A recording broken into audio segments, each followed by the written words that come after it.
காணும் பொங்கலையொட்டி சென்னையில் 16,000 போலீசார் பாதுகாப்பு பணியில் ஈடுபடுத்தப்பட உள்ளனர். முக்கிய சாலைகளில் போக்குவரத்து மாற்றமும் செய்யப்பட்டுள்ளது.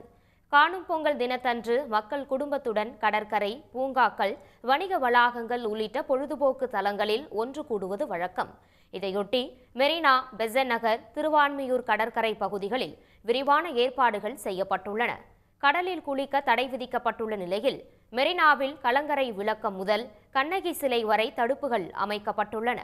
கூட்டத்தை கண்காணிக்க 5 இடங்களில் உயர் கோபுரம் அமைக்கப்பட்டுள்ளது.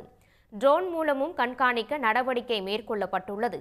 இதேபோல் கிண்டி சிறுவர் பூங்கா, தீவுத்திடல், செம்மொழி பூங்கா உள்ளிட்ட கேளிக்கை பூங்காக்கள், திரையரங்குகள், வணிக வளாகங்களில் பாதுகாப்பு ஏற்பாடுகள் மேற்கொள்ளப்பட்டுள்ளன.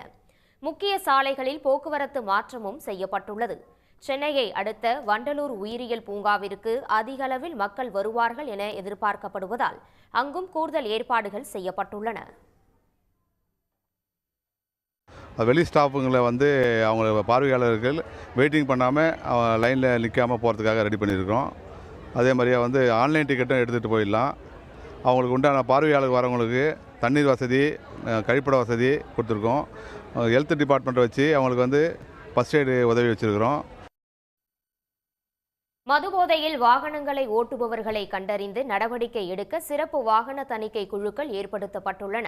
மேலும் இருசக்கர வாகன சாகசங்களில் ஈடுபடுபவர்கள் மீதும் கடுமையான நடவடிக்கை எடுக்கப்படும் என காவல்துறை எச்சரித்துள்ளது. உடனுக்குடன் செய்திகளை தெரிந்து கொள்ள சன் நியூஸ் பெல் ஐகானை கிளிக் பண்ணுங்க.